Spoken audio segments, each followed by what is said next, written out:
Shalom, salam sejahtera, sahabat jalan yang lurus. Selamat berjumpa kembali di channel ini.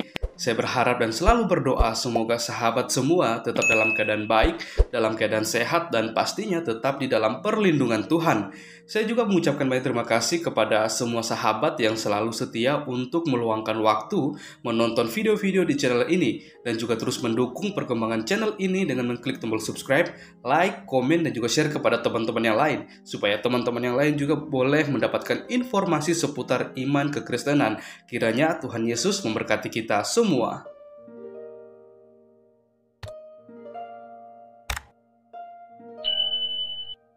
Puji nama Tuhan, saudaraku yang diberkati dan dikasihi oleh Tuhan kita Yesus Kristus. Di kesempatan kali ini, kembali lagi kita akan bersama-sama menyaksikan suatu diskusi atau debat yang sangat menarik untuk kita simak, di mana di dalamnya ada para murtadin yang akan berhadapan dengan para polemikus, dan dikabarkan bahwa teman debat mereka juga ini merupakan mereka orang-orang besar atau guru besar yang sangat cukup dikenal seperti itu. Kita akan melihat bagaimana keberlangsungan serta keseruan dari diskusi ini, di mana para murtadin ini akan mempertanggungjawabkan iman mereka, keyakinan mereka kepada Yesus Kristus kepada teman-teman polemikus. Dan ya, alhasil pastinya hal ini akan menimbulkan suatu kepanasan atau semacamnya, karena teman-teman mereka pada akhirnya memilih untuk percaya kepada Yesus sebagai Tuhan dan Juru Selamat. Maka dari itu, tanpa berlama-lama, mari langsung saja kita simak videonya. Tuhan Yesus memberkati. Masalahnya banyak kan. Bu Fatima, mau tanya ini? Ya, Pak, silakan Pak Benyamin, silakan. Sama Pak Ustadz. Ya, Pak. Oke. Saya mau tanya 3 pertanyaan saja Pak, tapi singkat-singkat saja. Pertama, saya mau tanya mengenai ini Pak Ustadz, mengenai surah 48 ayat 2, bahwa di situ dikatakan bahwa Muhammad sangat pendosa itu. Dia pendosa dan dia di dalam posisi bukan di jalan yang lurus ya. Pertanyaan saya, apakah Muhammad ini bisa menjadi pedoman hidup bagi teman-teman muslim itu? Apakah bisa menyelamatkan, sehingga karena di dalam surah 48 ayat 2, surah Al-Fat ayat 2 itu, Muhammad itu pendosa dan dosanya pada saat lalu dan yang akan datang. Artinya sampai pada saat hari kebangkitan dia tetap akan melakukan dosa. Itu pertama. Dalam surat Kedua, Al-Fat itu Pak, sebentar ya, tidak ada kata Muhammad ya. Iya, Kita harus paham ya, tidak ada kata Muhammad ya. Dalam surat Al-Fat ayat 2 itu tidak ada kata Muhammad. Tapi itu tujuannya ke Muhammad kan itu pendosa? Enggak ada. Saya koreksi juga enggak ada. Karena Pak. dari ayat pertama pun tidak ada merujuk kepada Muhammad gitu. Dalam teks asli ya, tidak ada ya.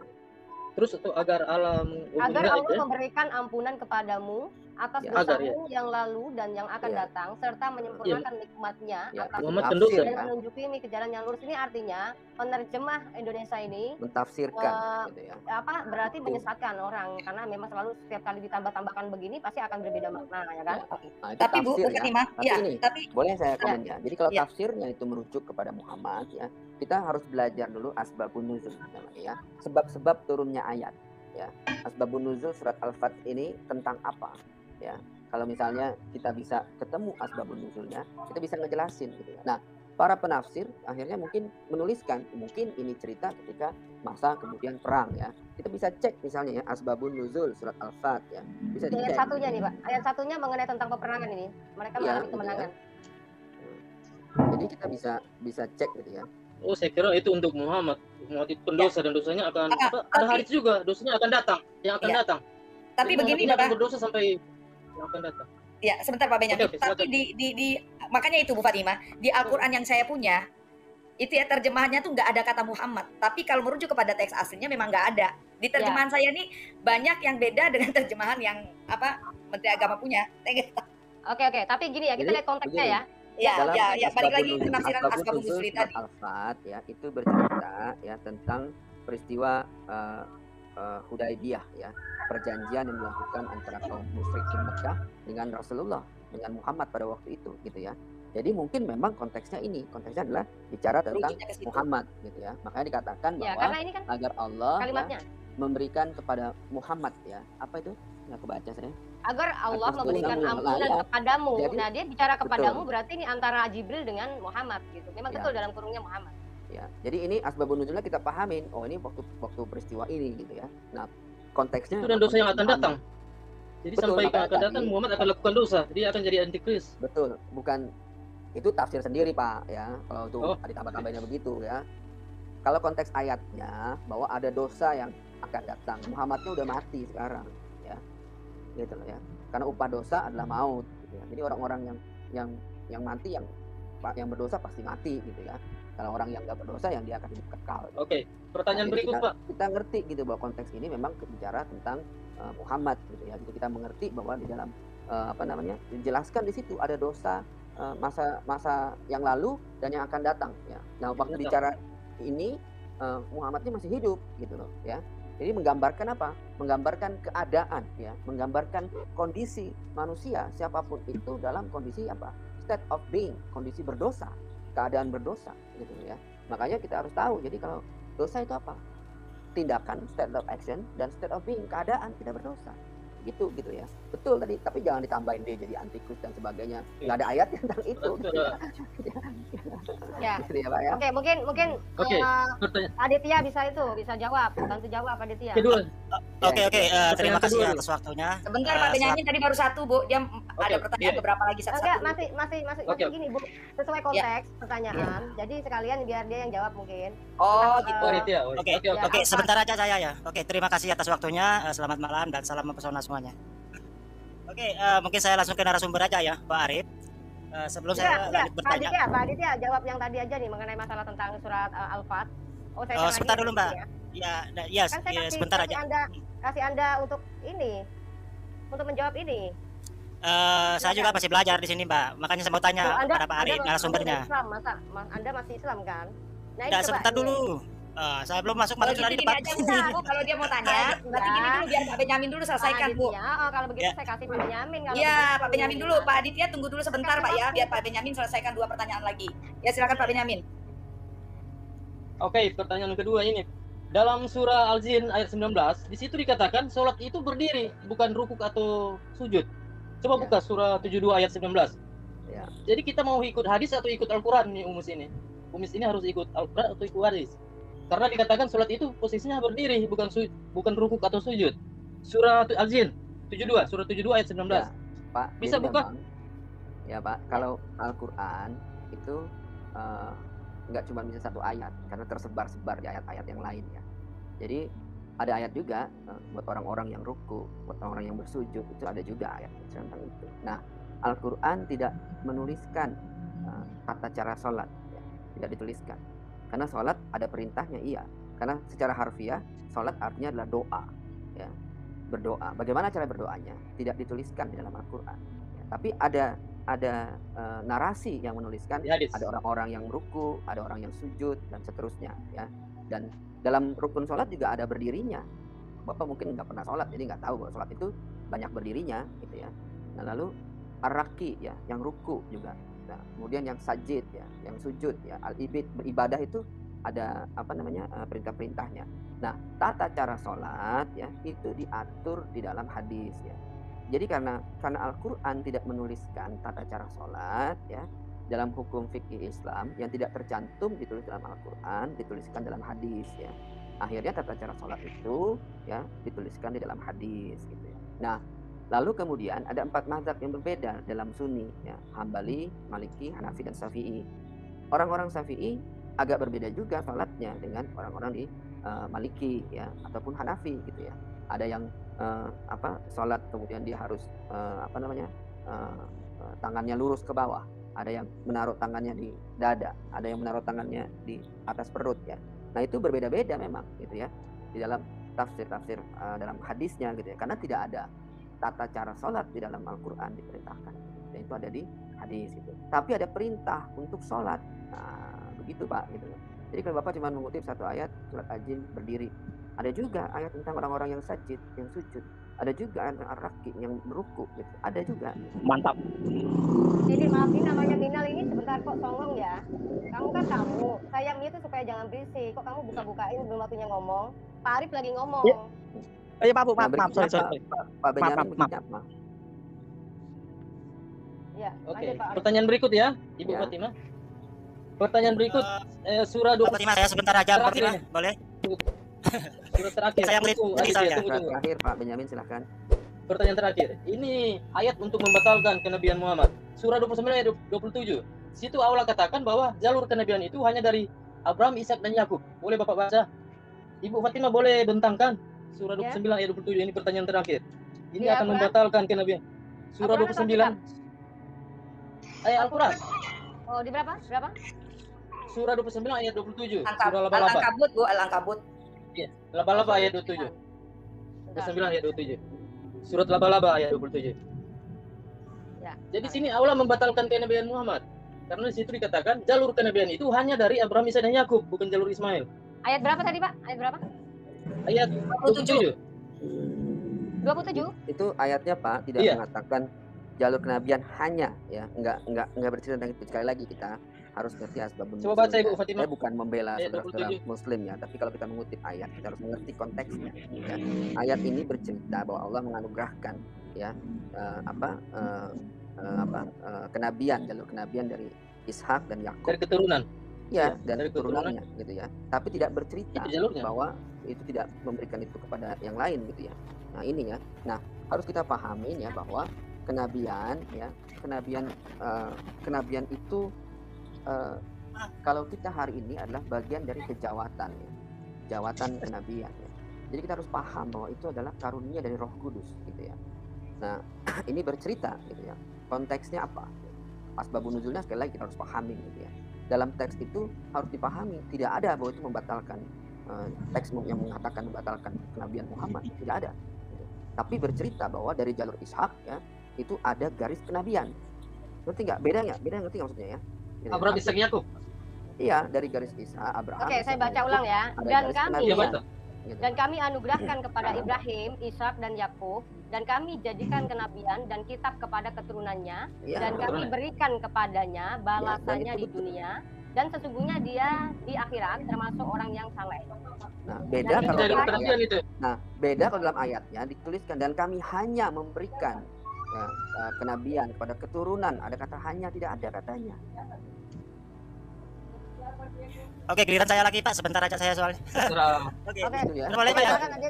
Terima kasih Pak Ustaz sudah ada penjelasan. Ya, oke. Oke, sebagai seorang terima kasih atas waktunya Mbak Fatimah Sakdia ya.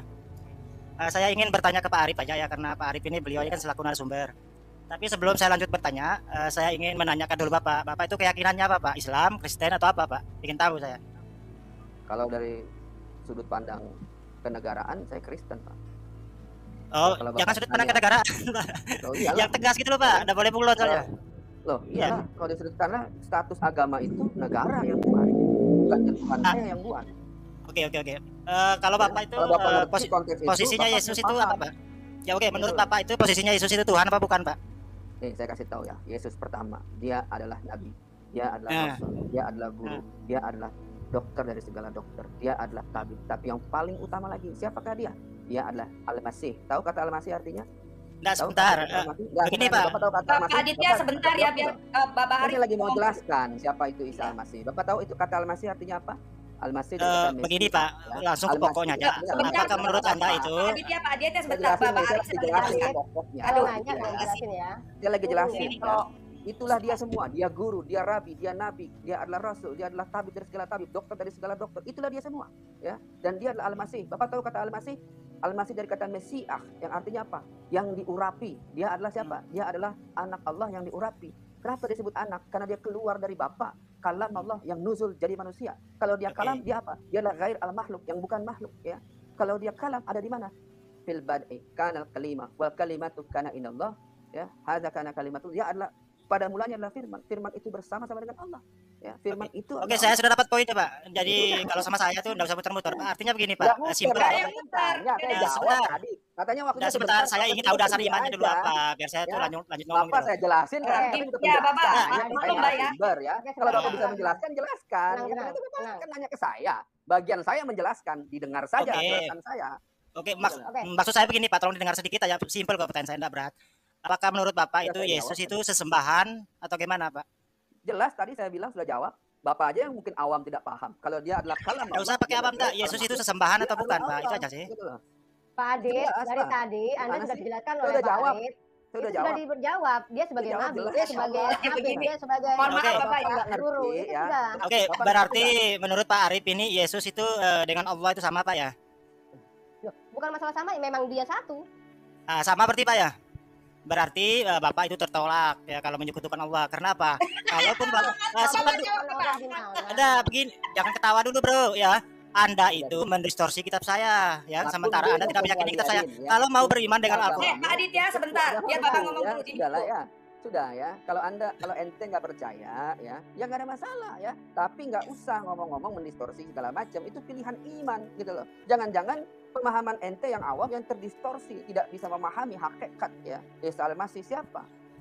Itu bukan pilihan iman, Pak, tetapi menista agama itu, Pak. Dalam Islam itu dalam toleransi. Yang mana yang lebih menista lagi? Kalau misalnya gimana sih? Yesus orang mana, Aditya? Yesus orang mana? Gitu loh. Enggak, kalau Kristen aja, Pak. Kita mau tanya apa? Memang Kristen.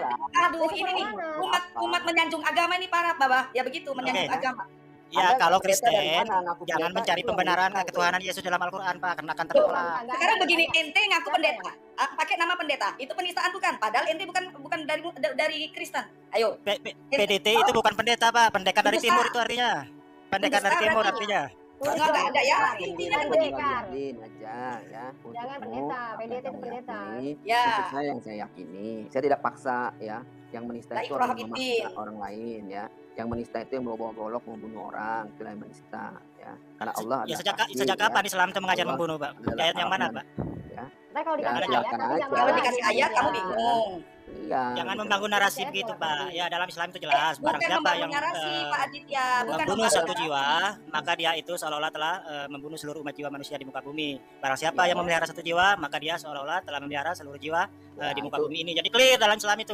Perkara person, perkara individu itu urusan lain. Gitu loh. Jadi sistem dengan individu. Oh, nggak bisa gitu, Pak Aditya. Silakan Bapak jawab, Bapak. Kita serahkan ke Bapak dulu. Jawab dulu, Pak. Ya, gantian ya Pak Aditya, diam dulu ya. Ada 160 ayat ya, yang memerintahkan untuk membunuh dalam peperangan ya.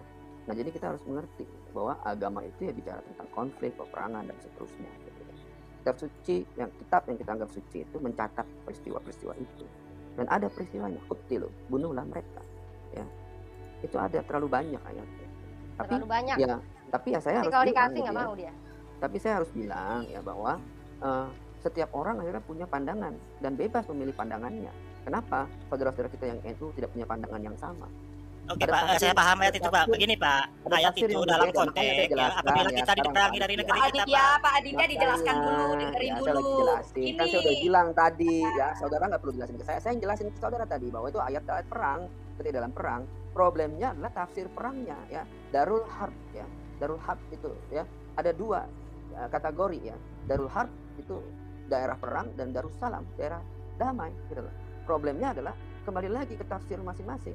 Kalau orang-orang Wahabi ya, orang-orang yang punya pandangan bahwa ini adalah Darul Harb, diperangin ya. Makanya ada ISIS, ada Taliban, ada kelompok-kelompok yang berperang gitu loh. Kenapa? Karena menganggap tafsirnya situasinya adalah situasi peperangan. Tapi dengan saudara kita yang NU, mereka nggak anggap ini sebagai situasi peperangan. Ini ada Darussalam, rumah damai. Ya, jadi apa? Ada perdamaian gitu loh, ya.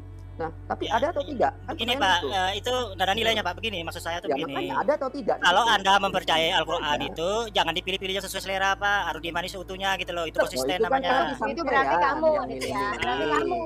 Makanya kalau jangan mencari pembenaran ketuhanan Yesus dalam Al-Quran. Mencari pembenaran. Ya. Lalu saya sampaikan bahwa itu tafsir dari ajaran-ajaran dari iman-iman yang berbeda, gitu ya. Bukan saya yang memilih-milih itu. Ya, tapi ada sebuah realitas. Ada nggak saudara-saudara kita yang memahaminya ini sebagai situasi damai? Ada, tapi ada nggak kelompok-kelompok yang memahami situasi perang? Ada juga, ya.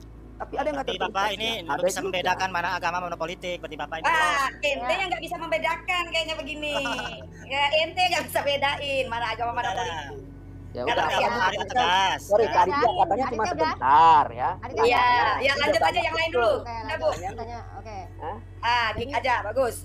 Jadi gini, siapa namanya Aditya? Justru di sini saya melihat kamu yang justru pilih-pilih. kamu bilang Islam hanya mengajarkan tentang kedamaian. Wah, katanya bunuh semut aja itu sama aja membunuh manusia gitu kan. Tetapi ketika ada ayat perang, nanti kalau saya sodorkan ada puluhan itu di situ, nanti kamu bilang oh itu sudah nggak laku gitu nanti. Nah itu namanya kamu hanya memilih ayat-ayat yang kamu sukai sesuai udah. Iya, berarti kebalik, bukan Bapak yang pilih-pilih, dia yang pilih-pilih kan begitu. Ya, apalagi yang jelaskan tadi ya. Secara teks itu ada tertulis, tapi ada tafsir berbeda. Saudara-saudara kita yang dari Syafi'i ya, dari Nahdlatul Ulama, mereka punya pandangan berbeda dengan kelompok-kelompok yang menafsirkan ini sebagai situasi perang dan semua harus dibunuhin gitu ya. Beda tafsirnya gitu ya. Jadi makanya ada hubul waton minal iman ya Bapak ya. Iya gitu loh. Jadi ada pandangan-pandangan ya di dalam itulah makanya agama itu jadi polemik karena pandangan yang aslinya bahwa itu harusnya tidak berlaku ya diberlakukan. Wah itu kan bahaya gitu ya. Membunuh orang tuh udah nggak berlaku lagi harusnya. Kenapa? Karena kita nggak dalam situasi perang ya. Tapi itu diberlakukan. Wah itu ngeri jadinya gitu ya. Jadi kita tahu bahwa ada kelompok-kelompok yang berusaha membawa ini ke dalam sebuah tafsir ya. Kenapa? Tafsir dari pandangan mereka. Ya seperti saya bilang bahwa ada mazhab-mazhab yang memang punya pandangan keras ya. Terutama dari mazhabnya kelompok-kelompoknya tafsir yang mempercayai dan mengikuti pengajaran-pengajaran dari Imam Hambali ya. Nah itu cukup keras ya. Mungkin itu ya dari saya. Iya ya, betul. Makanya teman-teman muslim ini harus sadar, yang namanya kitab penyempurna harusnya sudah sempurna paketannya ya. Sepaket. Kalau seandainya dia sempurna, nggak diimani lagi, misalnya oh ini ayat itu sudah nggak laku, jangan mengklaim itu kitab penyempurna, apalagi mengkait-kaitkan kitab yang diimani oleh umat Kristen dan Yahudi berasal dari bangsa Israel. Itu kan fakta sejarahnya di bangsa Israel. Nah, kenapa Kristen ini lebih cenderung memberikan penjelasan dan meluruskan atas perbedaan pemahaman dari Al-Quran kepada Alkitab yang dari bangsa Israel? Bukan berarti kami terus mengemis-ngemis kitabmu, tidak ya. Adik tadi salah. Kristen itu wajib banget untuk meluruskan karena kalian itu membelokkan fakta sejarah dari bangsa Israel menjadi berbeda dan pada akhirnya sengketa. Timbullah yang namanya ada ayat-ayat peperangan untuk memerangi orang kafir kayak gitu-gitu begitu ya. Aditya ya. Oke, ada satu lagi Islam nih kayaknya tadi nih. Sebentar biar dia masuk dulu ya. Biar cepat selesai. Karena Pak Arif juga pasti capek karena ini sudah jam 8. Oke, selamat malam Mbak Minal. Halo, selamat malam Ibu Fatimah dan teman-teman semuanya. Terima kasih untuk izinnya untuk bisa masuk Ibu Fatimah dan narasumber ya. Pak Arif ya Pak. Iya Pak. Ya silakan. Singkat saja. Oke, singkat saja Pak Arif. Kalau emang di waktunya singkat, berarti saya langsung nanya aja kali ya. Ya nggak apa-apa. Oke. Pak Arif, saya mau bertanya Pak Arif. Tadi kan Pak Arif sudah banyak membicarakan mengenai ayat-ayat Al-Quran ya. Saya pikir di situ sebenarnya agak lucu sih Pak, dalam artian sebenarnya kalau boleh tahu nih Pak Arif, kalau Pak Kaceh kan kemarin jawabannya agak membingungkan gitu loh. Dia menghina Nabi Muhammad, cuma dia memakai Al-Quran, kan harusnya satu aja gitu. Kalau dia tidak membenci Nabi Muhammad, bolehlah buka Al-Quran gitu kan. Kalau nggak dibalik, dia tidak boleh membuka Al-Quran atau mencari pembenaran Nabi Isa atau Yesus ketika dia membenci Nabi Muhammad gitu. Jangan dia pakai standar ganda gitu loh Pak Arif. Itu yang pertama. Kalau Pak Arif memang tidak membenci Nabi Muhammad, oke, nggak masalah buka Al-Quran. Itu yang pertama. Yang kedua Pak Arif. Ya. Kalau yang pertama ya, saya nggak punya alasan untuk membenci siapapun. Ya, dari tadi saya ada membahas itu. Dari tadi saya jelasin, saya luruskan teman-teman yang punya pandangan yang berbeda dan salah, gitu misalnya mentakwilkan Al-Quran ya, yang nggak mengerti asbabun nuzulnya ya. Saya tidak membenci siapapun karena Tuhan saya Isa Al-Masih mengajarkan untuk mengasihi sesama manusia siapapun. Halo Pak Arif. Ya Pak. Ya Pak Minal, ini kan sebentar ya, Pak Minal, sebentar ya. Sebentar Pak Minal, sebentar. Ini tadi yang dibahas oleh Pak Arif, kenapa Pak Arif menyangkutkan dengan Al-Quran ya? Itu karena membahas tentang ma'rifatul. Tahu ma'rifatullah? Ma'rifatullah, tahu nggak ma'rifatullah? Oh iya, itu mengenal Allah Bu. Nah Cuma gini loh Bu Fatimah, dalam artian bagaimana sih pandangan ma'rifatullah dari sudut pandang Injil gitu loh. Harusnya kan gitu yang dibahas. Cuma nggak masalah. Intinya kan tadi jawabannya sudah jelas. Tadi kedua-duanya dari dibahas. Dua-duanya saya sandingkan. Iya, dan perspektif Al-Quran. Makanya ngikutin dari awal. Kalau Pak tadi melihat awal, dua-duanya ada ayatnya juga sama. Kenapa ya? Karena lebih dulu teks Injil ditulis 500 tahun sebelum teks Al-Quran ditulis ya. Jadi kalau misalnya kita nggak boleh mengutip Al-Quran, ada teks-teks Al-Injil dan Alkitab dan Taurat dan Zabur yang ada dalam Al-Quran. Lebih dulu itu ditulis gitu sebelum Al-Quran. Jadi nggak boleh mengatakan kita nggak boleh mentakwilkan dari sana, ya. Itu ayat-ayat yang saya kutip juga ayat-ayat dari Injil yang ditulis lagi di dalam Al-Qur'an. Ayat-ayat dari kitab-kitabullah, dari Taurat, wa Zabur, wa Injil yang dituliskan lagi dalam Al-Qur'an. Jadi masa saya nggak boleh, itu kitabullah. Betul, ya. Setuju. Oke, Pak Arif. Saya punya pertanyaan begini, Pak Arif. Sebenarnya menurut pandangan Pak Arif nih, Pak Arif kan orang intelek nih, saya lihat gitu kan. Itu Islam itu gimana, Pak? Dalam artian dibenarkan atau tidak dibenarkan agama ini gitu, ya kan? Pertanyaannya satu dulu gitu, Pak. Ya. Menurut Bapak, menurut Pak Arif gitu. Karena gini Pak Arif, jadi gini Pak, karena kan tadi Pak Arif, Isa itu adalah Tuhan gitu kan. Nah, Pak Arif kan pernah membaca Al-Quran nih Pak, pasti tahu dong Pak ayat yang berbunyi Al-Maidah surat berapa gitu kan. Dan kafirlah orang-orang yang mengatakan bahwa Allah itu di antara yang tiga gitu kan. Iya. Pak Arif kan harusnya kan tahu ayat itu gitu kan. Nah itu, jadi intinya Islam itu gimana menurut Pak Arif, apakah salah atau gimana? Tadi jelasin kan, kafirlah orang yang mengatakan bahwa Allah itu di antara yang tiga. Betul ayat itu. Karena Allah tidak di antara yang tiga. Allah bukan salah satu dari yang tiga. Allah adalah ketiga-tiganya. Ayat itu itu satu. Iyalah, bukan satu dari yang tiga. Iya, benar. Karena ayat itu mengatakan itu berarti di antara yang tiga. Pak Minal, gini. Pak Minal, kalau dijelaskan, santai dulu aja ya Pak Minal ya. Biar kan ada kan bertanya. Betul, makanya tadi kan ayat itu kan bilang Allah salah satu dari yang tiga. Kafir, betul, kita nggak mengatakan itu. Allah tidak salah satu dari yang tiga. Bukan salah satu, benar. Allah adalah Bapa, Anak, dan Roh Kudus. Iya. Jadi pengertian teksnya ada tiga orang Pak. Ya, bukan salah satu dari yang tiga, benar. Ya, berarti kan ayat itu betul kan, tidak salah. Karena kami nggak pernah ngakuin Allah salah satu dari yang tiga. Karena Allah adalah Bapa, Anak, dan Roh Kudus. Tiga-tiganya. Iya, intinya kan gitu, berarti kan di antara yang tiga Pak. Dalam artian apakah Anda itu bukan yang Kudus atau itu bagi saya. Kalau ayat selesai Pak ya. Kelas dulu. Satu dari yang tiga kan bunyi ayat itu begitu ya. Oke, sekarang gini Pak. Bagaimana sih pandangan Aris mengenai Muslim ini Pak? Maksudnya bagi Bapak apakah itu salah ataupun itu gimana ya, terserah Pak Arif lah. Saya pengen tahu aja. Tentang apa? Tentang Muslim, tentang agamanya atau? Ya intinya kan berarti kan Pak Arif meyakini bahwa Kristen lah yang paling benar, mungkin bagi Pak Arif kan. Makanya bagi Pak Arif pandangan bagi Pak Arif memandang Islam itu apa Pak gitu? Apakah itu agama yang kalau Pak Arif kan bilang itu agama jin gitu kan gitu. Ya, saya udah jelaskan ya. Kalau saya orang kalau boleh memilih tidak punya agama. Kenapa? Karena Tuhan saya tidak pernah menciptakan agama. Ya, ini harus kita pahami. Saya harus jelaskan, kekristenan itu bukan agama. Tapi apa kekristenan itu? Kekristenan itu adalah bagaimana Allah mau memulihkan hubungan kita yang rusak gara-gara dosa. Dan pemulihannya itu lewat firman yang Dia utus. Ya, kata utus itu jelas ya. Firman yang diutus nuzul jadi manusia. Ya, ayatnya kita bisa baca berlimpah-limpah ayatnya bahwa Isa Al-Masih adalah apa? Ayat linnas wa rahmatan lillah. Isa Al-Masih adalah kalam Allah ya. Itu ada ayatnya semua. Jadi firman Allah. Nah, kalau gitu kita harus mengerti hakikat kalam Allah ya. Hakikat dia sebagai kalimat Allah. Apa ya? Kalam Allah itu adalah ghair al-makhluk, yang bukan makhluk ya. Ada dua hal yang tidak pernah Allah ciptakan ya. Segalanya ya, di alam semesta ini cuma ada dua kategori, khalik, pencipta, dengan makhluk dan ya. Makhluk. Ya, cuma ada dua kategori itu ya. Manusia pertama diciptakan dari apa? Manusia pertama diciptakan dari tanah. Tadi kita bahas ayatnya ya. Manusia kedua diciptakan dari apa? Dari rusuk manusia pertama. Manusia ketiga diciptakan dari apa? Insan ya. Dari benih manusia pertama. Dan mohon maaf Arif ya. Dan seterusnya. Makanya saya mau jelasin dulu kan. Menal, dijelasin dulu Dian dulu Menal. Nah, nanti kamu dan nanti seterusnya pulang. Gitu ya. Nah, lalu ada manusia ya. Makanya kita disebut Bani Adam, anak cucu Adam. Tapi ada manusia tidak diciptakan dari tanah. Ada manusia tidak diciptakan dari rusuk manusia pertama. Ada manusia tidak diciptakan dari benih manusia pertama. Sebenarnya secara kata, secara teks dia tidak bisa disebut Bani Adam. Tidak bisa disebut sebagai manusia. Kenapa? Karena dia tidak dicipta. Siapakah dia? Sebenarnya dia nggak bisa masuk kategori makhluk. Kenapa? Karena dia tidak tercipta. Dari mana dia? Langsung keluar dari Allah, nuzul jadi manusia. Dialah siapa? Isa Al-Masih ya.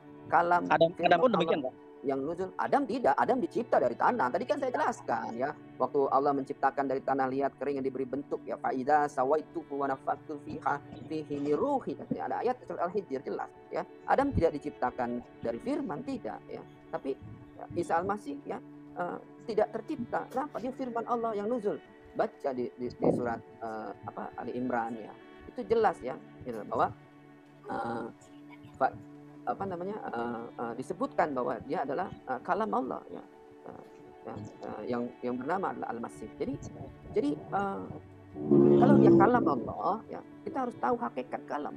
Hakikatnya firman Allah apa? Ya, tadi saya jelaskan cuma ada 2 kategori di alam semesta: makhluk yang diciptakan Allah dan Khalik, pencipta. Ya, segalanya diciptakan oleh firman. Kalau Isa Al-Masih adalah firman Allah, berarti segalanya diciptakan lewat dia. Dia adalah penciptaan itu sendiri. Ya, segalanya diciptakan lewat dia. Nah, lalu kalau dia kalam Allah, dia masuk kategorinya apa? Ghair al-makhluk, yang bukan makhluk. Ada 2 hal. Ya, Imam Syafi'i bilang ada 2 hal ya, yang bukan makhluk apa? Roh Allah dan kalam Allah. Kalau segalanya ini hancur punah, yang tinggal apa? Yang tertinggal hanya kalam Allah dan roh Allah, dan Allah itu sendiri. Ya, jadi Allah di dalamnya dalam Allah ada firman-Nya, ada rohnya, dan semuanya hancur punah. Hanya ada itu aja. Ya, kalam Allah itu kekal selama-lamanya. Dia kalam nafsi, ya, yang nafsi yang kekal, tidak pernah bisa dimusnahkan. Kenapa? Karena dia hakikatnya adalah ghair al-makhluk, yang bukan makhluk. Makhluk semuanya hancur, langitnya nanti hancur, buminya hancur, tapi Allah kekal. Begitu juga firman-Nya kekal, kalamnya kekal, rohnya juga kekal. Jadi Allah, ya, yang disebut Bapa, ada firman-Nya yang jadi anak, jadi manusia, itulah Isa Al-Masih, dan Roh Kudus, 3 di dalam 1. Halo? Begitu Pak, ya Pak Minamen. Jadi gini Pak Arif, pertanyaan kan gini Pak. Pak Arif setelah mempelajari banyak buku atau dari beberapa profesor atau guru gitu kan. Nah, memandang Islam itu gimana Pak? Maksudnya ini ajaran yang salah apakah atau apa gimana gitu Pak? Ya, pertama gini ya, pandangan saya tentang agama itu sama, bahwa agama tidak berasal dari Tuhan. Ya, saya harus firm ya. Agama itu cara manusia untuk apa? Menemukan Tuhan, dan caranya itu membelit-belit. Ya, agama itu berhubungan dengan apa? Dengan kekuasaan, dengan politik. Ya, agama itu berhubungan dengan peperangan. Ya. Jadi kita harus ngerti gitu ya. Tapi hakikatnya, tadi kita ngomongin substansi ma'rifatullah, itu bukan pengenalan tentang agama, tapi tentang apa? Tentang Allahnya utuh. Ya. Nah, kalau kita baca dalam ayat-ayat di dalam Al-Qur'an sendiri, la ikraha fid din, qad tabayyana rushdu minal ghayy, faman yakfur bit-taghut wa yu'min billahi faqad istamsaka bil urwatil wuthqa, la infisama laha, wallahu samii'un 'alim. Udah ya jelas ya, tidak ada paksaan dalam agama, enggak ada ya. Udah jelas antara yang hak dengan yang batil itu udah jelas gitu ya. Ente mau mabok setiap hari itu pilihan, konsekuensinya ada, konsekuensinya neraka ya. Mau nyuri setiap hari ada konsekuensinya neraka. Nah, ini kenapa kemudian muncul syariat ya, muncullah agama-agama ya, karena manusia cenderung untuk berbuat dosa dan melanggar, sehingga kemudian apa, syariat ini ditambahkan karena ada dosa, karena ada pelanggaran, tapi ada sesuatu yang membebaskan kita dari dosa-dosa ini. Apa? Rahmat Allah. Baca di surat Maryam, siapa rahmat Allah? Isa Al-Masih adalah rahmatan lil alamin fid dunya wal akhir. Kalau rahmat adalah kasih sayangnya Allah, ya berarti Isa Al-Masih adalah kasih sayangnya Allah. Dia adalah rahmat bagi kita. Nah, jadi pandangan saya tentang agama sama, tapi hakikat ya dari kekristenan bukan agama. Hakikat dari kekristenan adalah pemulihan hubungan kita yang rusak akibat dosa, dan kita dipulihkan lagi ya, dengan siapa? Dengan Allah. Lewat siapa? Lewat Al-Masih sebagai perantaranya.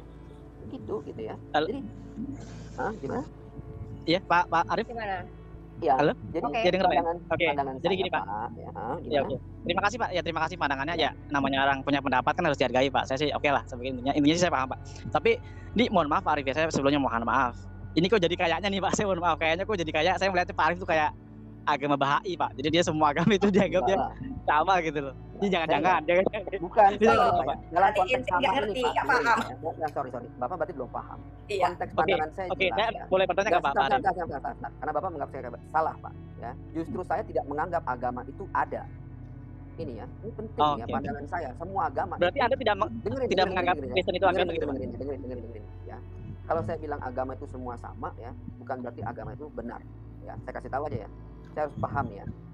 Saya dari tadi ngasih pandangan, orang nggak ngerti ya. Kalau saya punya agama, status saya sekarang sebagai orang Kristen, agama saya itu karena negara saya meminta saya untuk menuliskan itu. Kalau kolom agama di KTP itu dihapuskan, saya bersyukur bahwa saya nggak punya agama. Ya, itu penting ya. Kenapa? Karena iman saya kepada Isa Al-Masih bukan dilandaskan atas agama, tapi karena apa? Kepercayaan saya, karena keselamatan yang dia berikan kepada saya. Ini penting ya. Saya ini berlaku di semua. Jadi saya tidak menganggap, justru saya menganggap tidak menganggap agama itu benar, gitu ya. Kenapa? Karena agama tidak menyelamatkan. Tidak ada satupun agama yang menyelamatkan, nggak ada. Keselamatan hanya datang dari apa? Dari penghapusan dosa, dari karya keselamatan yang Tuhan berikan lewat siapa? Isa Al-Masih. Dia menghapus dosa kita, bukan agama yang menghapus dosa kita. Agama Kristen tidak menyelamatkan. Agama apa? Yahudi tidak menyelamatkan, Bahai tidak menyelamatkan, Islam tidak menyelamatkan. Itu pandangan saya. Gitu loh. Kalau saya hari ini KTP saya harus dibilang Kristen karena orang pengikut Isa Al-Masih di Indonesia disebut Kristen. Itu aja. Gitu ya. Kalau saya tinggal di Arab ya, nggak ada tulisannya di KTP kita orang Arab bahwa pengikut Isa Al-Masih disebut Kristen, nggak ada. Gitu. Halo? Oke. Gitu. Boleh saya lanjutkan Pak Arif? Ya, silakan Pak. Oke, Pak Arif. Tapi sih kalau boleh saya berargumen Pak. Yang saya tangkap sih berarti Pak Arif itu, mohon maaf ya, saya bilang mohon maaf, itu karakternya, yang saya tangkap adalah karakternya lebih ke arah Kristiani. Karena lebih mempercayai bahwa Tuhan itu ada 3, ya kan, Roh Kudus, Isa. Enggak, ini secara karakter Pak, mohon maaf, ini kita tidak berbicara KTP ataupun bukan Pak, cuma karakter yang saya tangkap Pak. Saya ini pendeta Pak. Oh ya, berarti Kristen dong kan? Apa kata saya nggak paham? KTP kan saya udah bilang di KTP saya, karena kita hidup di negara NKRI yang mewajibkan menuliskan identitas kita, keagamaan kita, ya saya harus menuliskan sebagai Kristen. Oke, saya lanjutkan ya Pak Arif ya. Kalau bahasa Arabnya di Ustadz juga disebut karena Ustadz adalah guru, gitu ya. Atau mu'alim. Boleh saya lanjutkan? Sebentar Pak Minal, bentar gini ya Pak Minal. Saya terima kasih Anda sudah bergabung di channel saya dan saya hargai kesopanan Anda ya. Cuman kembali lagi saya akan arahkan Anda bahwa apa yang kami bicarakan adalah mengenai tentang makrifatullah. Ini bicara tentang pengenalan ya, pengenalan akan Allah itu sendiri, akan Allah. Makanya cara memberikan edukasi Pak Arif tadi seharusnya Anda sudah tangkap. Ya, tetapi kalau Anda tidak tangkap ya silakan Anda yang memberikan edukasi mengenai tentang makrifatullah tadi. Begitu, silakan saya akan berikan Anda untuk memberikan penjelasan tentang makrifatullah. Silakan Pak Minal.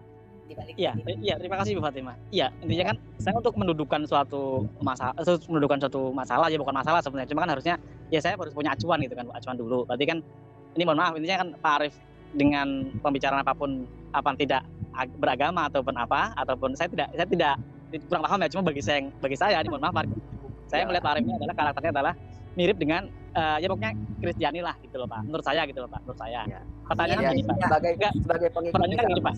Ya, itu sudah jangan diperjelas lagi, itu sudah diperjelas Pak Minal. Silakan. Nah, kami sudah memberikan penjelasan tentang makrifatullah. Jadi sekarang giliran Anda memberikan pengarahan atau memberikan edukasi kepada publik bahwa bagaimana caranya Allah Anda itu memperkenalkan diri. Silakan. Iya, sebenarnya kan gini Bu, dalam artian kalau bagi saya seorang muslim ya, sumber hukum lah ya, kita bicara langsung hukum aja deh ya kan, yang gampang. Sumber hukum salah gini Pak, sebaiknya mungkin kalau boleh Pak Arif atau Fatimah menunjukkan Pak surat Al-Baqarah dari ayat 1 sampai ayat 5 kalau nggak salah. Itu kan jelas Pak bahwa sumber hukum kita adalah Al-Quran. Ciri-ciri orang beriman adalah dia mempercayai Allah, gitu, adanya Allah. Iman ya, bukan Islam ya. Iya, beriman. Oh iya, beriman, betul Pak, beriman. Beda kan? Betul. Beriman dengan Islam beda kan? Iya, karena gini Pak Arif. Ini suaranya kok sampai itu ya, dubbing gitu ya Pak Minal. Kalau mungkin diperbaiki dulu handsetnya. Dengung Bu ya? Iya, mendengung. Dicabut handsetnya dulu. Alif Lam Mim, Dzalikal kitabu la raiba fihi hudan lil muttaqin. Itu kan Pak? Ya. Sudah Bu? Pak Minal masih. Halo, Pak Ustadz boleh saya bertanya terakhir ini? Sebentar Pak ya, biar Pak Minal dulu Pak. Gantian Pak, gantian. Sabar Pak Minal. Enggak apa-apa lah, udah enggak apa-apa. Biarin yang penting kedengaran sama suaranya. Saya sakit saya nih. Halo? Kita kesini aja deh Pak Minal. Iya, Dengar, Bu. Nggak bisa gitu. Dengar Bu ya? Iya, silakan. Oke. Iya, mungkin teman-teman kayak Pak Arif yang mungkin sudah terlanjur sering membaca Al-Qur'an, saya pikir sebaiknya Pak dalam artian baca baik-baik Al-Baqarah ayat pertama sampai ayat 5. Di situ jelas bagaimana sih ciri-ciri orang beriman dan bagaimana orang beriman gitu Pak. Bapak bisa bahasa Arab nggak? Bahasa Arab sedikit sih Pak, rencana mau belajar cuma belum sempat karena bukain dulu di ini. Bu Fatimah bisa bukain di surat Al-Maidah 111. Baik, sebentar ya Pak. Al-Maidah 111 ya Pak. Ya. Saya bacain. Pak Minal. Bentar Bu, kita ini Al-Maidah 111. Ya. Bentar, sabar ya. Baca teks asli dan artinya ya, biar Pak Minal ngelihat ya, karena merujuk pada Al-Quran ya kita merujuk juga pada Al-Quran. Silakan. Bisa kelihatan? Halo? Di zoom dikit Bu kayaknya. Ya, silakan bacain. Maidah 111. Waduh, mohon maaf Pak Arif, saya pakai handphone Pak. Ini saya besarin, saya besarin. Biar ini Bu Fadila yang. Oke, cukup boleh. Ya, bacain. Saya bacain ya Bapak ya, Pak Minal ya. Sudah kelihatan Bu, sudah kelihatan. Mana? Belum itu. Wa idh auhaitu ilal hawariyina an aminu bi wa bi rasuli wa bi rasuli qalu amanna wa syahad bi annana muslimun. Jadi apa? Saya baca Bu ya. Ya. 111 kan ya. A'udzubillahi minasyaitonir rajim. Bismillahirrahmanirrahim. Wa idh auhaitu ilal hawariyina an aminu bi wa bi rasuli qalu amanna wa syahad bi annana muslimun. Sorry Pak. Annana muslimun. Ya. Artinya apa bi annana muslimun? Kami adalah orang-orang muslim. Baca lihat artinya coba. Katasin lihat artinya. Bu Fatimah bisa liatin artinya? Oh, oke. Saya pikir dia bisa ngertiin Pak, kan dia masih Islam lihat gitu. lihat coba ya. Apa artinya? Itu berserah Pak, berserah diri. Kepada pengikut ya, saya baca aja ya, dengerin ya. Dan ingatlah ketika aku ilhamkan kepada pengikut Isa yang setia. Pengikut Isa yang setia, berimanlah kamu kepadaku dan kepada Rasulku. Mereka menjawab ya, kepada Rasulku kami, dan mereka menjawab ya, kami telah beriman dan saksikanlah wahai Rasul bahwa kami adalah orang-orang yang muslim. Wa ashadu bi annana muslimun. Jadi ketika saya ditanya ya, menurut pandangan Islam, saya pengikut Isa Al-Masih yang setia ya. Menurut Al-Qur'an, wa ashadu bi annana muslimun, saya juga orang-orang muslim. Setuju. Nah, sudah, kalau begitu kenapa Anda masih bertanya apa agama saya? Makanya saya bilang, menurut pandangan siapa agama saya? Kalau menurut negara, ya, saya orang Kristen. Menurut Al-Qur'an, saya pengikut Isa Al-Masih, saya adalah muslim. Oh, tidak Pak, tidak. Saya siapa? Tidak Pak. Kalau jelas. Muslim dengan Islam itu beda. Karena gini Pak Arif, saya kalau boleh berargumen ya Pak Arif. Jadi kan ada ayat yang berbunyi di Al-Qur'an begini Pak. Udkhulu fi silmi kafah gitu loh Pak. Masuklah ke dalam agama Islam ini secara keseluruhan gitu loh Pak. Jangan kemudian Pak Arif mengambil ayat ini itu kan sebagai muslim. Cuma ayat yang lain yang berbunyi Pak. Kafirlah orang-orang yang mengatakan bahwa Tuhan itu 3 atau diantara yang 3 itu. Ayatnya harus jelas nih, kafirlah orang-orang yang mengatakan bahwa Allah itu satu dari antara yang 3 gitu ya. Itu yang salah. Memang benar kami tidak mengatakan Allah salah satu dari yang 3. Iya, betul. Itu Maria salah satunya. Bukan salah satunya Maria. Jadi Maria. Maria kan bukan Tuhan Maria. Kalau nggak paham makna-makna dalam bahasa apa makna-maknanya gitu, Pak. Boleh saya lanjut, Bu? Pak? Ya, gitu. Oke, saya lanjut ya. Jadi banyak yang menganggap saya ini Al-Qur'an mengatakan pengikut Isa Al-Masih yang setia adalah orang-orang muslim. Wa ashhadu bi annana muslimun. Saya harus berkata bahwa saya muslim. Mohon maaf gitu. Ya. Jadi saya perjelas lagi sedikit, Pak. Kalau kami Kristen Koptik ya di Mesir itu sering menyebutkan wa nahnu muslimin. Biasa begitu kalau di Koptik juga bilang muslimun karena memang orang yang berserah gitu loh. Ya.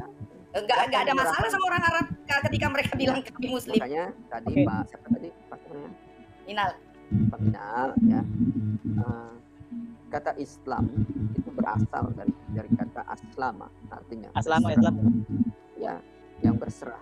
Nah, kita percaya ya, sebelum kedatangan Muhammad ya, yang berserah diri itu adalah Isa Al-Masih. Dia menyerahkan dirinya. Injil menulis itu dan kita harus percaya kepada Injil ya. Bahwa Isa Al-Masih aslama, menyerahkan dirinya ya. Sehingga kemudian orang-orang kita sebagai murid-muridnya juga orang-orang yang Muslim ya. Kata terakhir dia waktu di dalam bahasa Arab itu karena kata itu juga artinya sempurna gitu. Jadi bagaimana ya, yang pertama-tama menyerahkan dirinya untuk menghapus dosa manusia siapa? Al-Masih gitu. Dia orang yang aslama. Makanya saya berani mengklaim kalau ditanya, orang tanya konteksnya yang mana. Kalau menurut Al-Qur'an, pengikutnya dia termasuk saya adalah muslim. Mohon maaf. Gitu. Tapi kalau ditanya menurut negara, ya, di KTP saya Kristen, Pak. Gitu ya. Makanya kalau ada wacana untuk menghapuskan kolom agama di KTP, ya saya bersyukur. Gitu. Itu aja. Gitu. Oke ya, Pak. Siapa tadi lupa lagi? Pak Minal. Oke, jelas ya, Pak Minal. Mohon maaf saya mute karena memang suara Anda berisik, jadi biar fokus gitu. Ya, lanjut yang lain dulu, Bu. Silahkan. Ini mau sampai jam berapa ini? Bu Fatimah bisa saya tinggal sudah mau turun. Halo. Sebentar Pak Benyamin, nanti gantian dulu Pak Benyamin, kasihan kampanye juga udah kemalaman. Ya, Pak Minal udah ya. Pak Minal dan Pak Benyamin Ya. Gantian yang lain Pak Minal ya. Yang lain. Karena yang lain harus bicara, Pak Arif juga harus istirahat ya. Terima kasih banyak untuk waktunya. Terima kasih untuk semuanya ya. Selamat malam. Ya, oke Pak Minal, terima kasih juga. Ya, Pak Minal. Ya, oke silakan Pak. Satu menit terakhir. Pak Benyamin, dulu Pak Benyamin, kasihan yang lain. Oh, ya. Lagi ajaran Yesus silakan. Halo, shalom Bu. Ya, salam.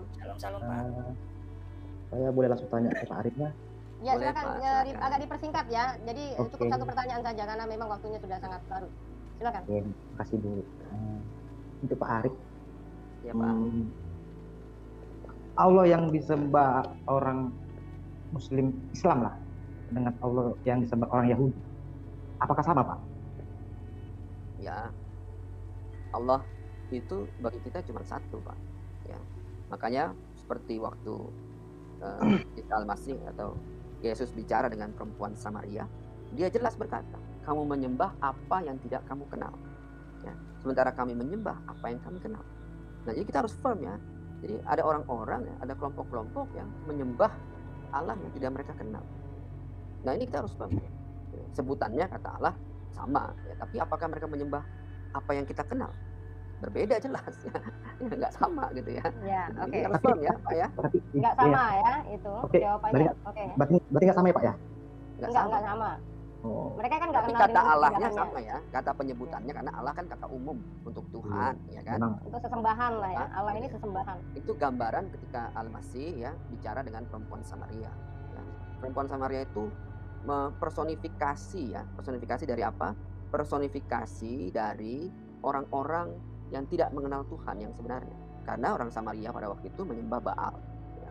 Bukan menyembah Allah Israel ya.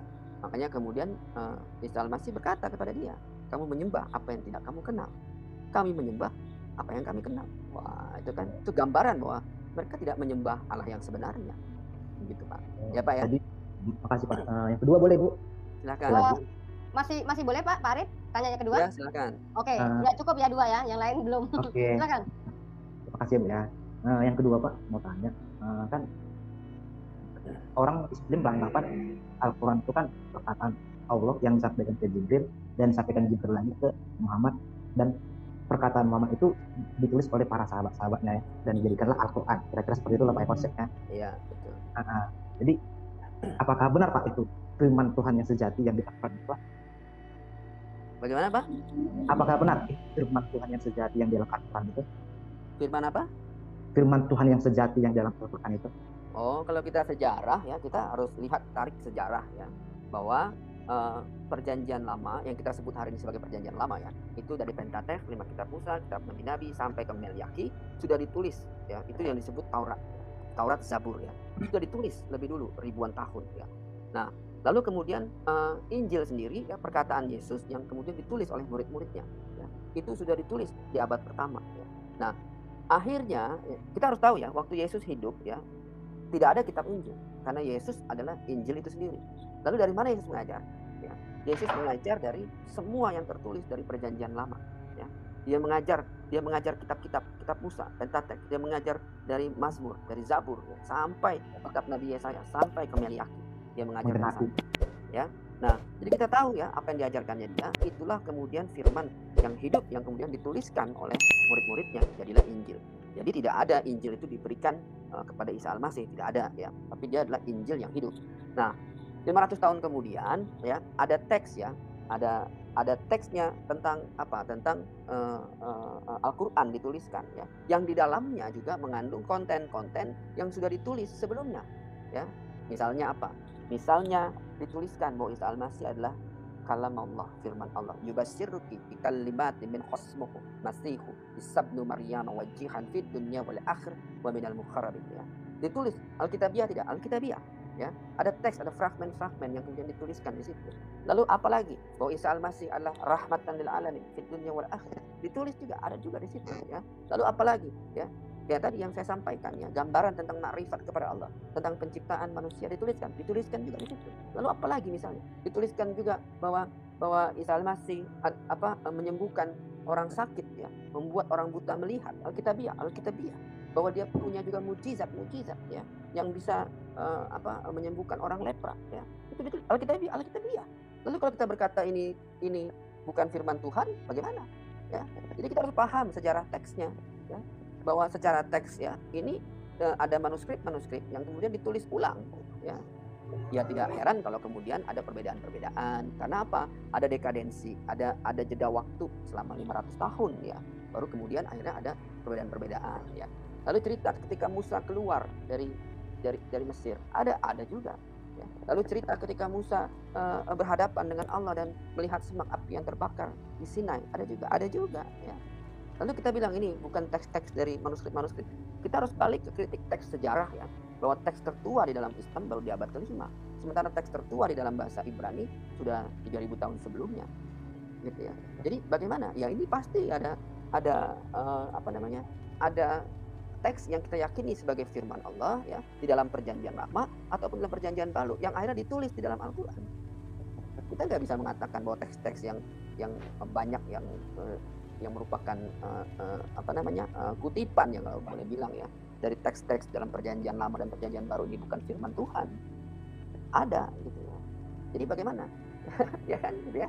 Kalau kita harus jurus lihat dari sudut pandang sejarah ya ada teks-teksnya ada di situ gitu. Ya, memang tidak lengkap dan tidak utuh ya, dan ada beberapa yang konteksnya jadi berbeda ya. Misalnya apa? Misalnya Maryam dengan Miriam ya. Dikatakan ibunya Yesus Maryam sama dengan Miriam, saudara perempuannya Harun ya, atau saudaranya Musa ya. Jadi di situ kita lihat ini ada mungkin secara kalau kita berani angkat keluar dalam konteks yang kritik teks ya, kita bisa tahu bahwa ada kesalahan penulisan. Kenapa? Kalau Maryam dengan Miriamnya Musa adalah orang yang sama, berarti ibunya Yesus itu perawan tertua sedunia, hidup berapa ribu tahun ya. Karena ada jeda waktu ya. Itu kesalahan teks ya. Kesalahan kalau kita sudut pandang dari kritik teks ya. Kita harus angkat ini keluar lagi. Kita bisa lihat gitu. Nah, jadi ya nggak heran gitu ya. Tapi bagaimana kita mengklasifikasikannya ya? Makanya di Al-Qur'an itu ditulis. Kalau ada tidak tertulis di dalam Al-Qur'an, kembali kepada apa? Kembali kepada kitab-kitab sebelumnya. Ya Injil, wa Zabur, wa Taurat. Bagaimana kita tahu itu firman Allah? Ada konfirmasi. Di dalam apa? Konfirmasi di dalam kitab-kitab sebelumnya. Begitu. Kalau nggak ada ya berarti bukan ya. Misalnya tadi, apakah Miriam dengan Maryam sama? Oh beda. Oh itu mungkin salah penulisan gitu ya. Tidak bisa diklasifikasi di konkursus sebagai manuskrip, sebagai scripture, sebagai firman gitu ya. Yang salah penulisan gitu ya. Tapi substansinya sama ya. Enggak, kalau substansinya berbeda apalagi ya nggak bisa gitu ya. Karena kalau dari Tuhan nggak mungkin salah. Begitu Pak ya. Misalnya ayatnya, ya tadi saya sampaikan ya, yubasyiruki bikalimatin husmuhu masihu, firman-Nya Allah namanya Al-Masih ya. Begitu. Ya Pak ya?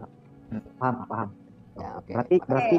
Berarti Al-Qur'an yang mengutip sebagian isi Alkitab.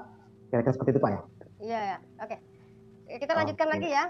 Nanti panjang lagi, kita sudah mau tutup. Kita kasih kesempatannya lagi Pak ya. Ya, makasih. Pak Margari Jackson silakan. Margari Jackson T. Ya, waktu singkat. Pak Margari Jackson. Oke, kalau gitu langsung ke Pak Gareng. Silakan Pak Gareng. Terima kasih. Salam Pak Arif, Bu Fatimah, Bu Fadilah. Ya, menarik tadi. Ya, terima kasih. Menarik tadi ketika Pak Arif menyatakan bahwa semua agama sama, tapi dalam arti Pak Arif sendiri tidak memegang agama sebagai satu jalan untuk penyelamatan, Mbak ya. Iya. Kita kan lagi ngomongin tentang rifatullah ya. Rifatullah dalam terminologi bahasa Jawa kan boleh dibilang sebagai manunggaling kawula Gusti. Kalau makhrib sendiri dalam agama Islam bagi penganut sufi, yang saya sendiri meyakini bahwa sufi ini sebenarnya bukan asli dari Islam ya. Kalau menurut saya atau mungkin orang-orang yang gelisah mencari untuk menemukan wajah Allah yang sebenarnya ya. Iya.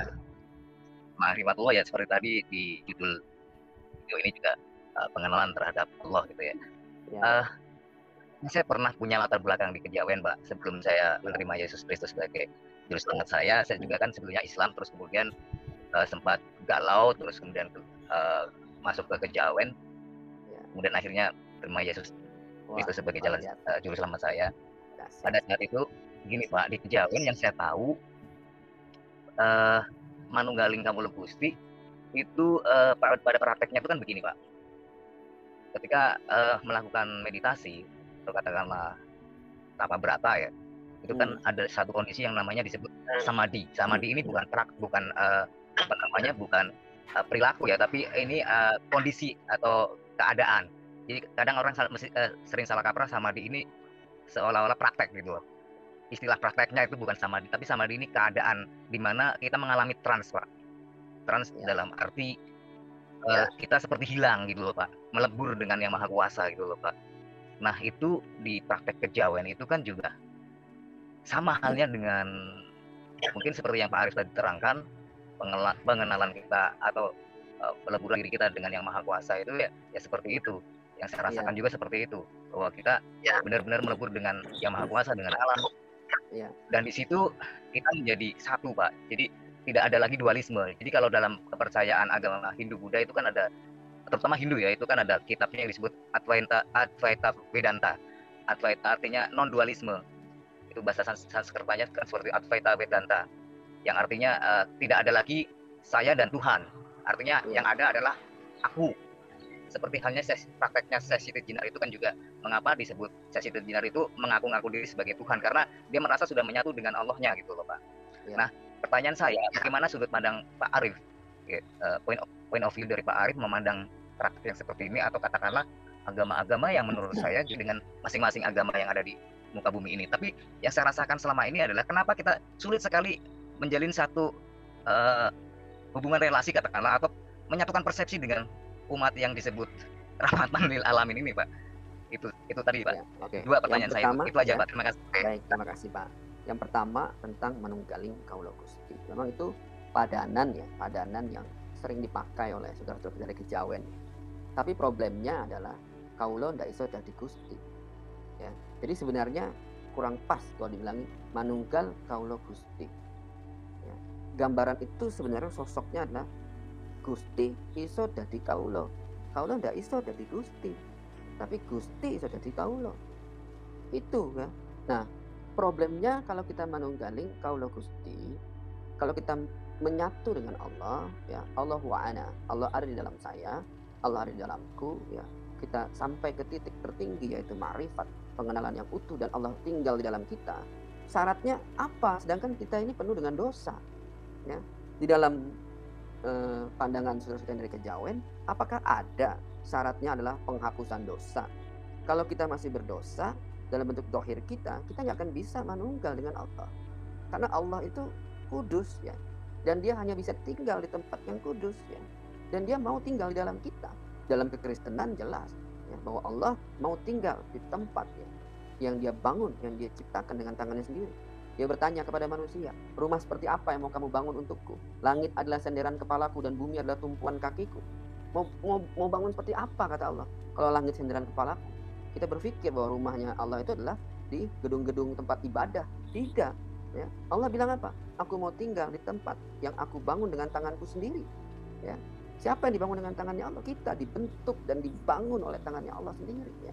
Nah, tapi syaratnya apa? Ini yang kita pertanyakan ke saudara-saudara kita, ya. Syaratnya kalau Allah mau tinggal di dalam kita, sedangkan kita penuh dengan dosa, ya, harus ada penghapusan dosa. Ya. Bagaimana dosa kita bisa dihapus? Ya. Satu-satunya jalan adalah, ya, lewat Isal Masih, lewat pengantara itu, lewat Mesiah, ya, yang mengambil dosa kita. Ya. Bagaimana caranya dia? Makanya ma'rifatullah itu pengenalan akan Allah harus utuh, ya, harus kafah. Kafahnya apa? Tahu bahwa kalau kita mau Allah tinggal di dalam kita, ya, berarti harus ada pekerjaan keselamatan, karya keselamatan. Nah, karya keselamatan itu harus pekerjaan ilahi, tidak bisa pekerjaan manusia. Karena ayat tadi kita baca, kalau dia cuma manusia biasa, manusia tidak akan bisa menghapus dosa sesamanya, gitu ya. Biarpun itu kerabat yang tidak bisa, ya. Lalu syaratnya apa? Syaratnya adalah harus ada yang tidak berdosa, yang keluar langsung dari Allah, ya, yang maha kudus, ya, yang tidak punya cacat, tidak punya dosa, dia nuzul jadi manusia, ya. Kemudian apa? Yang tidak punya dosa itu tidak mungkin mati.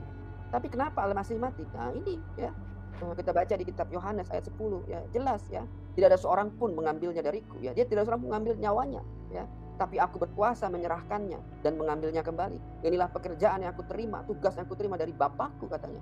Dia nuzul karena dia tahu, ya, nubuatan nabi-nabi harus digenapin. Mesias Al-Masih harus menderita, Mesias harus tersiksa menanggung dosa manusia, ya. Tapi hakikat dia yang ilahi, tidak mungkin dia mati, tapi dia harus mati untuk apa? Upah dosa adalah maut. Dosanya harus dikalahkan, dosanya harus dihapus, mautnya harus dikalahkan, ya. Jadi dia nuzul jadi manusia, ya. Dan dia mengambil dosa kita. Ada pertukaran yang terjadi, ya, dengan dosa, ya, yang kita yang berdosa kemudian ditukar dengan kematiannya dia yang ilahi, ya. Kemudian dia harus bangkit mengalahkan maut, ya. Kalau dia nggak bangkit nggak ada gunanya kita percaya sama dia. Nah, disitulah ada transaksi ketika ada fase penghapusan dosa, ya. Kalau kita punya konsep manunggaling kaula Gusti, tapi nggak ada konsep penghapusan dosa, bagaimana mungkin Tuhan mau manunggal sama kita yang penuh dengan dosa, ya, yang jasmani ini, ya, yang begitu penuh dengan kedagingan. Tuhan nggak bisa, Tuhan tidak berkenan dengan orang-orang yang hidup dalam kedagingan. Yang hidup dengan kedagingan adalah seteru Allah. Dia tuliskan begitu, Rasul Paulus jelasin sama kita, ya. Jadi nggak bisa, ya, dia nggak berkenan. Jadi bagaimana? Harus ada pertukaran, ya, ada cleansing, ada penghapusan dosa, ya, dosa kita, ya.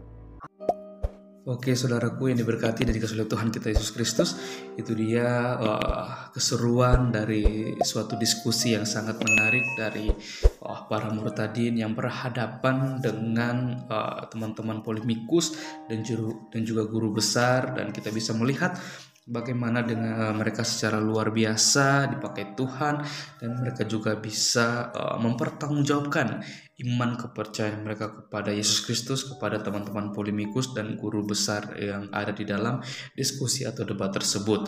Dan kita melihat bagaimana kesaksian mereka, dan juga bagaimana tanggapan mereka, bagaimana juga setiap hal yang mereka sampaikan, pastinya itu juga akan memberkati kita sebagai orang percaya yang mendengar bagaimana kehidupan mereka setelah mereka mengalami dan menerima Yesus sebagai satu-satunya Tuhan dan Juru Selamat dalam kehidupan mereka. Dan ya pasti ketika mereka menjadi seorang yang percaya akan banyak respon atau respon dari teman-teman polemikus dan juga guru besar yang akan menanggapi. Karena apa? Karena pasti mereka sangat menyayangkan ketika ada umat yang pada akhirnya mereka berpindah keyakinan seperti itu.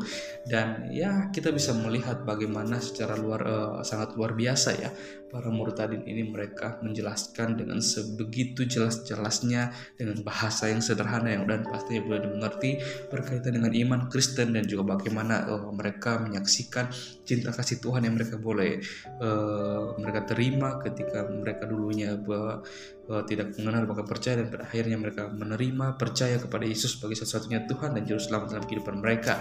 Dan alhasil hal itu membuat para teman-teman polemikus dan juga beberapa guru besar akhirnya kepanasan, dan mereka seakan-akan berusaha mau menarik lagi untuk mereka percaya untuk berpindah keyakinan seperti itu. Akan tetapi tidak semudah yang mereka pikirkan. Karena apa? Karena kita bisa melihat bagaimana ketaatan, kesetiaan mereka ketika mereka menjadi seorang pengikut Yesus Kristus seperti itu.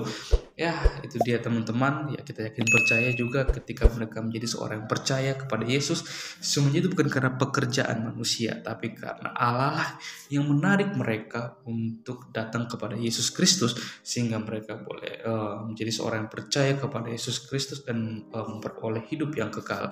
Kita bisa membaca dalam kitab Yohanes, dan ya semuanya itu karena anugerah Tuhan, semua itu karena kemurahan Tuhan yang Tuhan mau nyatakan dalam setiap kehidupan mereka. Kita berdoa kiranya melalui kesaksian, kiranya melalui diskusi atau debat ini, bahwa banyak orang yang boleh diberkati dan banyak orang yang boleh dimenangkan untuk kemuliaan Yesus Kristus. Oke teman-teman, sekian video dari saya di hari ini. Sampai berjumpa di video saya selanjutnya, dan Tuhan Yesus memberkati kita semua.